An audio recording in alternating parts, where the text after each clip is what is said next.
भारतीय संविधानाचा नेवासा तालुका कार्यकारिणी वंचित बहुजन आघाडीच्या वतीने सर्वांचे आभार मानतो। का आपला पीडित कुटुंब, आपला पीडित मुलगा संजय नितीन वायगर याच्यावर मंगळवार दिनांक 19/10/2025 रोजी अपहरण करून ज्या आयुष्याच्या पिल्लावळणी या गावगुंडांनी राजरोसपणे जीव घेणं हाला करून त्या हेतूने त्याला अपहरण करून त्याच्या अंगावरून गाडी घालून त्याला मारण्याचा जो कट कारस्थान या पिल्लावळींनी या आपल्या सोनई गावात एका मागासवर्गीय कुटुंबाचं केलं, त्याचा मी पहिल्यांदा जाहीर निषेध वंचित बहुजन आघाडीच्या वतीने करतो मध्ये होत आहे। आज आपल्या प्रमुख उपस्थितीमध्ये अध्यक्षस्थान हे किसन चव्हाण सर हे घेणार आहेत।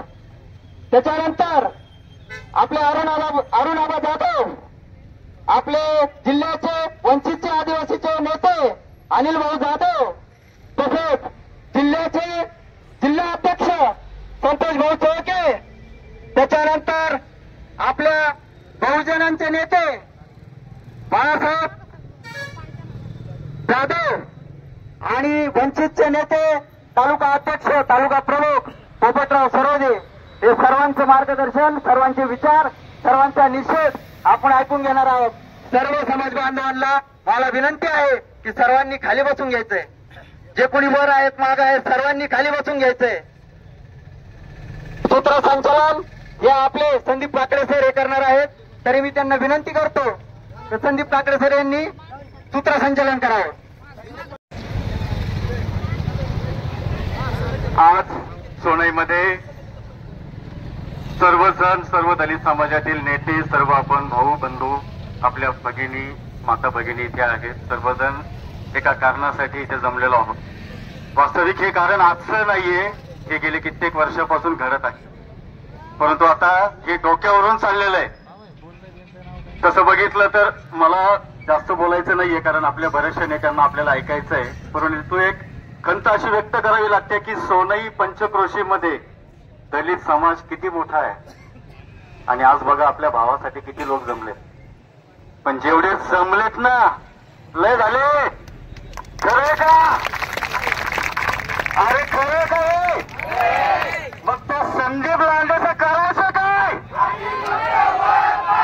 मग आतापर्यंत व्हायला पाहिजे होतं, ते झालेलं नाहीये। मी जास्त वेळ घेत नाही, थोडक्यात आवरतो। आपले वंचित बहुजन आघाडीचे तालुकाध्यक्ष सन्माननीय पोपटरावजी सरोदे साहेब यांना मी विनंती करतो की त्यांनी थोडक्यात मनोगत व्यक्त करावं।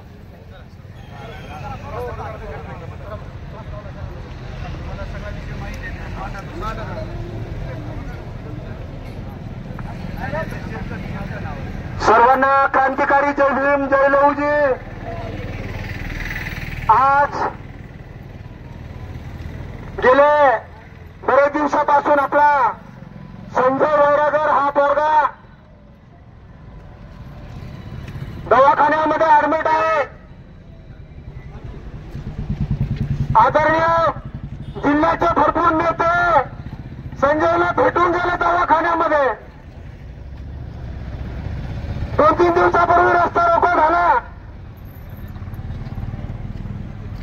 या कार्यक्रमासाठी आमच्या वंचित बहुजन आघाडीचे प्रदेश अध्यक्ष आदरणीय प्राध्यापक किसन चव्हाण आलेले आहेत, राज्याचे प्रवक्ते आदरणीय अरुण आबाजी जाधव आलेले आहेत, जिल्ह्याचे जिल्हाध्यक्ष संतोषजी चोळके उपस्थित आहेत, एकलव्य आघाडीचे प्रदेश अध्यक्ष आदरणीय अनिलजी जाधव हे उपस्थित आहेत। आमची तालुक्याची वंचित बहुजन आघाडीची सर्व टीम विविध पक्षामधून दत्तभाऊ असतील, पास्टर साळवे असतील, विविध संघटनेचे आपल्या गावचे सरपंच दादाभाऊ वैरागर सर्वजण उपस्थित आलेत। विनंती पोलीस प्रशासनाला एकच आहे, चुकीच्या लोकांना अटक करू नका। जो मेन आरोपी आहे त्या आरोपीला पहिला अटक करावं। हा जो संतोष लांडे आहे, हा संतोष लांडे तालुक्यामध्ये संदीप लांडे हा या तालुक्यामध्ये 2 नंबरचे धंदे चालवणारा पोरगा आहे. उमरेला जी मुस्लिम समाजाच्या मस्जिदमध्ये कुराणाचा विटंबना केली, ती विटंबना करणारी टोळी ही संदीप लांडेची टोळी होती. आमच्या पास्टर गंगावणे पास्टरला ज्या प्रकारचा छळ करण्यात आला आणि त्याच्यावर खोटे गुन्हे दाखल करण्यात आले, ते खोटे गुन्हे दाखल करणारी हीच टोळी संदीप लांडेची टोळी होती. अरे दादा, संजय वाडेकर वाईट आहे का चांगला याच्याशी आम्हाला घेणे घेणे नाही, पण या महाराष्ट्रामध्ये या देशामध्ये डॉक्टर बाबासाहेब आंबेडकरांनी लिहिलेला संविधान चालतं, या संविधानावर ते चालतोय.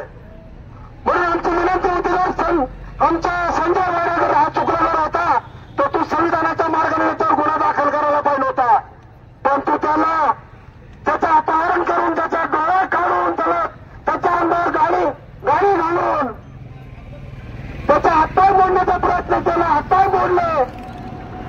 एवढं काम निष्काम आणि त्याच्या अंगावर तू लग्नी केली, हे संविधानाला शोभणारी गोष्ट नाही.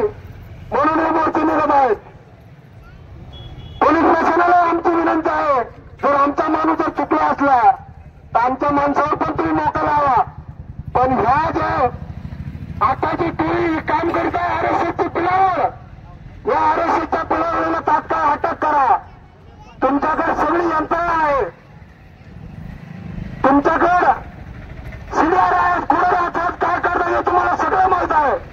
आमची विनंती आहे की आपण तात्काळ या संदीप लांडेला अटक करावा अशी मी विनंती करतो. जादा वेळ नाही घेता, आमच्या जिल्ह्याचे राज्याचे नेते बोलणार आहेत, त्याच्यामुळे मी जास्त वेळ नाही घेता मी माझं लांबलेलं भाषण संपवतो. जय हिंद, जय महाराष्ट्र, जय लहुजी, जय भीम. जय सर्वप्रथम क्रांतिकारी जय लहुजी, जय भीम. त्या दिवशी 25 तारखेला आपण अशाच संख्येने घोडेगावच्या चौकामध्ये उपस्थित राहिलात आणि आजही आपण वंचित बहुजन आघाडीच्या वतीने सर्व समाज बांधवांनी आणि माझ्या माता भगिनींनी जो पुन्हा एकदा वंचित बहुजन आघाडीवर विश्वास दाखवलेला आहे आपल्याला न्याय मिळण्यासाठी, माननीय प्रकाशजी आंबेडकर साहेब यांच्या नेतृत्वाखाली वंचित बहुजन आघाडीच्या वतीने जो आज सोनई पोलीस स्टेशनवर निषेध मोर्चा आणलेला आहे, या मोर्चाला आलेल्या सर्व समाज बांधवांचे एवढ्या उन्हात सुद्धा कोणी न उठता सर्व शांत चित्तेने बसून आहेत. त्याचं कारण आहे की आपल्या संजय वैरागरला न्याय मिळावा म्हणून. आज घटनेला 10 दिवस होत आलेले आहेत मित्रांनो, परंतु आपल्या संजय वैरागरला न्याय मिळत नाहीये. न्याय का मिळत नाहीये? हा न्याय का मिळत नाहीये याचे कारण आपल्याला सर्वांना माहीत आहे. या सोनई पोलीस स्टेशनचा निष्काळजीपणा, हलगर्जीपणा म्हणा, कर्तव्यात कसूर म्हणा, या सोनई पोलीस स्टेशनच्या पीआयचा मी सर्वप्रथम जाहीर निषेध करतो. साहेब म्हणतील त्या दिवशी पण मी त्यांना या भाषणात बोललो घोडेगावच्या, साहेब तुमचा माझा काही बांधाला बांध नाही, परंतु तुम्ही जे तुमच्या कर्तव्यात कसूर केलेला आहे आज सर्व तालुक्याला आणि जिल्ह्याला माहीत झालेला आहे. हा संदीप लांडे सर्रास 2 नंबरचे धंदे चालवतो आणि 2 नंबरचे धंदे चालवून आपल्याला काहीतरी त्याचं तुटपुंजी का व्हायला काहीतरी मिळत आहे. साहेब या पोलीस स्टेशनला मिळत आहे, त्याच्यावर आपलं पोलीस स्टेशन चालतंय, आपलं घरपरपंच चालतंय. साहेब मी जाहीरपणे सांगतो, कारण तुम्हाला शासनाचा पगार दिला जात नाहीये. तुम्हाला या आरएसएसच्या जे पिळावर जे सध्या जमा झालं नाही इथं महाराष्ट्रामध्ये, आणि त्यांचा नेता तुम्हाला फोन करून सांगतो त्या आमच्या संजय वारागरवर खंडणीचा गुन्हा दाखल करायला लावतो. मी त्या दिवशीच सांगितलं खंडणीचे गुन्हे करणारे आणि खंडणी गुन्हा करणारे या महाराष्ट्राची गुंड आहेत, त्यांची परिस्थिती काय आहे. आणि त्या संजयच्या आई वडिलांकडे नीट बघा साहेब, एक साडी आणि एक पॅन्ट शर्ट घालून तो माणूस 8-10 दिवस झाले पोलीस सिव्हिल हॉस्पिटलला बसलेला आहे. त्यांचा मुलगा खंडणी वसूल करू शकतो का मित्रांनो? खंडणी कोण वसूल करतं? अरे हा संदीप लांडे, हरामखोर मादरचोर हा संदीप लांडे खंडणी वसूल करतो, हप्ते वसूल करतो, 2 नंबरचे धंदे चालवतो. आणि त्याचा जो आता आहे ना, हे सर्वांना माहित आहे. त्याचा नेता जो कुठे बसलेला आहे तो पण चोर होता का? तुम्हाला माहित नाही का? त्याचे जुने गुन्हे उचकून बघा, कोणाबरोबर काय काय गुन्हे केले. तो आज नेता झालाय. जय हिंद. हिंदुत्ववादी संघटनेचा जय श्रीराम नारा लावणारा नेता तयार झालेला आहे. आणि तो नेता या गुंडांमार्फत इथल्या मुस्लिम समाज असेल, इथला ख्रिश्चन समाज असेल, महामार असेल, यांना टार्गेट करण्याचा प्रयत्न केला जात आहे मित्रांनो. परंतु तुम्हाला माझ्या महाराजांनो, तुम्हाला मी आवाहन करतो की तुम्ही जो लखाईचा आसूड घेऊन स्वतःच्या अंगावर पडून घेता ना, अरे तो स्वतःच्या अंगावर नाही घ्यायचा ओढून, या हरामखोरांच्या अंगावर मारायचा तुम्ही ठेवा. तो आसूड आपल्या अंगाच्या चौडी काढायसाठी नाही बनवला आपण. आपल्या लवजी वस्ताद साहेबांनी आणि फकीर मांगाने आपल्याला आपली चमडी सोलून काढण्यासाठी नाही बनवला तो आसूड. या हरामखोरांच्या अंगावर फोडून काढायचा आणि यांची चमडी लोळायची, त्याच्यासाठी आसूड बनवलेला आहे आपण. तुम्हाला मित्रांनो 2 मिनिटात सांगतो. तुम्ही म्हणता खोटे गुन्हे दाखल होत नाहीत. अरे खोटे गुन्हे दाखल होतात की नाही? रावडी पोलीस स्टेशनच्या पीआय ठेंगे साहेबांना विचारा, खोटा गुन्हा दाखल होतो का नाही? जसा संजयवर तुम्ही खोटा गुन्हा दाखल केला, तसा ब्राह्मणीमध्ये 2-4 महिन्यापूर्वी या हरामखोरांनी, या गुंडांनी आमच्या वैरागर कुटुंबावर आणि थोरात कुटुंबावर घरावर दगडफेक केली. हे कोणी केली? या हरामखोर संदीप लांडेने केली, याच्या गुंडांनी केली. हे सर्व तालुक्याला माहित आहे. आणि आमच्या लोकांनी विरोध केला. अहो त्यांच्यावर पोस्को सारखा खोटा गुन्हा दाखल करून 2 महिन्याच्या थोरात बंधूंना जेलमध्ये बसवल्या संजय ठेंगेनी. नाही तर विचारा तुम्ही कोणाला पण हा खोटा गुन्हा दाखल केला का नाही आणि कोणाच्या सांगण्यावरून केला. यांचा जो आरएसएसचा जो नेता आहे ना, त्याचा फोन आला आणि त्याच्या सांगण्यावरून त्यांच्यावर पोस्कोचा गुन्हा दाखल केला. काय करत होते ते दोघं भाऊ? काय करत होते? फक्त काही एका शेतकऱ्याकडून गाय विकत घेतली आणि बाजारात घेऊन चालले ते घोडेगावच्या.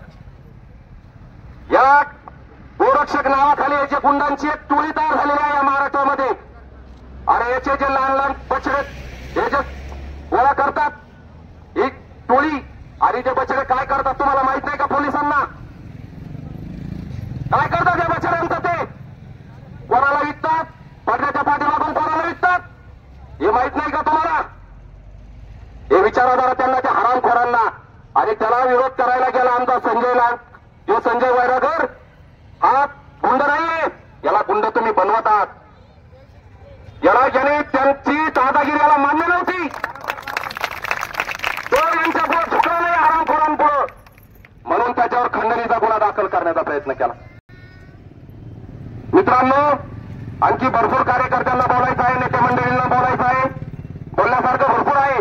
परंतु एकाच शब्दात सांगतो, या सोनई पोलीस स्टेशनच्या पीआयना सांगतो, डीवायएसपींना सांगतो, एसपी साहेबांना सांगतो, या हरामखोरांना लवकरात लवकर तुम्ही अटक केली नाही तर महाराष्ट्र आणखी याच्यापेक्षा जास्त तीव्रतेने पेटून उठणार आहे. एवढं लक्षात ठेवा. एवढं बोलतो आणि सांगतो. जय भीम, जय लवजी, जय संविधान.